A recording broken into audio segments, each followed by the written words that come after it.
Bismillahirrahmanirrahim. Assalamualaikum warahmatullahi wabarakatuh. Sebelumnya, perkenalkan kami dari kelompok 4 yang terdiri oleh Rio Priwardana, Cahaya Jati, dan saya sendiri Muhammad Abdul Ghaffar yang dipimpin oleh Bu Nur Hayati. Yang kami di sini akan mempresentasikan terkait monitoring dan feedback penyakit anxiety disorder berbasis IoT LoRaWAN. Oke, kita mulai dari abstrak. Anxiety disorder adalah gangguan mental yang sebentar, mohon maaf. Anxiety disorder adalah gangguan mental yang mempengaruhi orang di seluruh dunia. Pemantauan dan pengelolaan yang efisien dari kondisi ini dapat memberikan manfaat pengobatan secara signifikan. Sistem monitoring anxiety disorder berbasis IoT menggunakan sensor ESP32, MAX30100, LM35, dan SX1276. Sistem ini mengintegrasikan teknologi konektivitas nirkabel untuk menghubungkan sensor dan perangkat, dan menggunakan LoRaWAN, protokol komunikasi hemat biaya, untuk menganalisis data dari server. Menerapkan sistem ini membantu mengidentifikasi dan mengobati gejala gangguan kecemasan, memberikan informasi yang lebih baik, meningkatkan decoding, dan meningkatkan efektivitas pengobatan. Oke, lanjutnya. Kita mulai dari latar belakang. Gangguan kecemasan adalah kondisi kesehatan mental yang signifikan yang mempengaruhi individu di seluruh dunia. Pemantauan yang efektif terhadap individu dengan gangguan kecemasan sangat penting untuk pengobatan dan pencegahan yang optimal. Deteksi kecemasan dapat dilakukan dengan berbagai indikator fisik, seperti detak jantung dan suhu tubuh. Detak jantung sangat penting untuk mengidentifikasi kecemasan, karena dapat mempengaruhi perilaku individu. Sensor non-invasif, seperti detak jantung dan suhu tubuh, memberikan data real-time dan non-kekuatan untuk individu yang mengalami kecemasan. Analisis data waktu nyata dapat memberikan wawasan yang lebih baik tentang perilaku individu. Penggunaan sensor IoT LoRaWAN dalam pemantauan kecemasan dapat mengarah pada identifikasi, diagnosis, dan intervensi yang lebih akurat, yang pada akhirnya meningkatkan kesejahteraan individu secara keseluruhan. Oke, terima kasih. Selanjutnya yaitu studi literatur. Studi literatur yang pertama yaitu The IoT LoRaWAN System Designed for Tracking and Monitoring Patient with Mental Disorder. Penelitian ini mengusulkan rancangan sistem berbasis IoT LoRa untuk pelacakan dan pemantauan pasien dengan gangguan mental.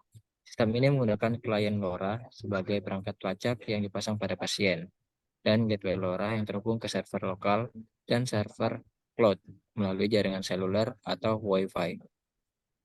Penelitian ini bertujuan untuk mengevaluasi performa jaringan LoRa dalam berbagai kondisi, serta menguji daya tahan baterai dan skalabilitas sistem. Diharapkan penelitian ini dapat memberikan kontribusi dalam pengembangan teknologi untuk meningkatkan perawatan dan pemantauan pasien dengan gangguan mental, serta menjadikan landasan untuk pengembangan sistem serupa dalam bidang kesehatan lainnya yang menggunakan teknologi IoT. Next. Studi literatur yang kedua yaitu pengembangan perangkat pemantauan kondisi pasien asma berbasis IoT. Penelitian ini bertujuan untuk merancang alat monitoring kondisi tubuh dan ruangan yang aman bagi penderita asma.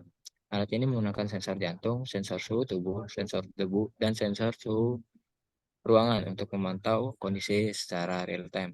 Perangkat portable dirancang dengan menggunakan sensor pulse heart rate DS18B20, DHT11, dan GP2Y1010AU yang terhubung dengan mikrokontroller ESP8266. Mikrokontroller ini mengumpulkan data dari sensor-sensor tersebut dan mengirimkannya ke perangkat Android melalui modul Wi-Fi. Data yang Data yang diterima dianalisis oleh dokter untuk mengevaluasi kondisi pasien. Penelitian ini diharapkan dapat meningkatkan pemahaman dan pengelolaan kondisi asma, serta memberikan solusi praktis bagi para penderita asma dalam menjaga kesehatan mereka dalam menghadapi lingkungan yang berpotensi memicu serangan asma. Next. Studi literatur selanjutnya yaitu IoT Based Health Monitoring System with LoRa Communication Technology. Penelitian ini bertujuan untuk mengembangkan sistem pemantauan kesehatan berbasis Internet of Things atau IoT menggunakan perisai pengembangan MySignal untuk Arduino Uno. Sistem ini memanfaatkan sensor-sensor seperti suhu, EKG, atau elektrokardiogram, saturasi oksigen, dan denyut nadi yang terintegrasi dengan layanan kesehatan IoT. Tujuan utama adalah menguji kinerja dan keefektifan sensor-sensor dan perangkat platform nirkabel yang digunakan. Melalui pengujian, berhasil terhubung dengan sensor-sensor tersebut dan data fisik seperti suhu tubuh 36,5 sampai 37,5 derajat Celcius, denyut nadi 60 sampai 100 bpm, dan saturasi oksigen 96 sampai 99% telah berhasil dikumpulkan dengan tingkat kepercayaan yang sesuai. Selain itu, implementasi komunikasi menggunakan teknologi LoRa dengan program Hypertext Terminal telah dilakukan. Penelitian ini berfokus pada pengembangan sistem pemantauan kesehatan berbasis IoT pada platform MySignal dengan harapan memberikan hasil yang diharapkan dapat dari sensor-sensor yang digunakan. Selanjutnya akan dilanjutkan oleh teman saya yaitu Rio. Selanjutnya metode. Metode yang pertama itu pengumpulan data. Menggunakan sensor detak jantung dan suhu yang terhubung dengan perangkat IoT LoRaWAN untuk mengumpulkan data yang berkaitan dengan respon fisiologis saat mengalami kecemasan. Yang kedua, studi kasus atau eksperimen. Melakukan studi kasus atau eksperimen untuk melibatkan individu yang mengalami anxiety disorder. Data detak jantung dan suhu akan terus dipantau selama periode tertentu saat mereka mengalami kecemasan. Yang ketiga, analisis data. Menganalisis data yang dikumpulkan untuk mengidentifikasi pola atau perubahan yang terjadi pada detak jantung dan suhu saat mengalami kecemasan. Metode analisis statistik dan pemodelan dapat digunakan untuk mengevaluasi korelasi dan prediksi. Yang terakhir itu luaran yang diharapkan. Studi ini menyajikan prototipe sistem monitoring dan feedback guna mendapatkan data detak jantung dan suhu untuk memberikan umpan balik secara real-time kepada individu yang mengalami kecemasan. Pada sistem ini memudahkan tim kesehatan dalam memonitoring pasien dari jarak jauh dan dapat mendapatkan data-data sesuai keluhan yang dialami pasien secara real-time. Mungkin sekian dari kami. Kurang lebihnya mohon maaf. Kami tutup. Wassalamualaikum warahmatullahi wabarakatuh.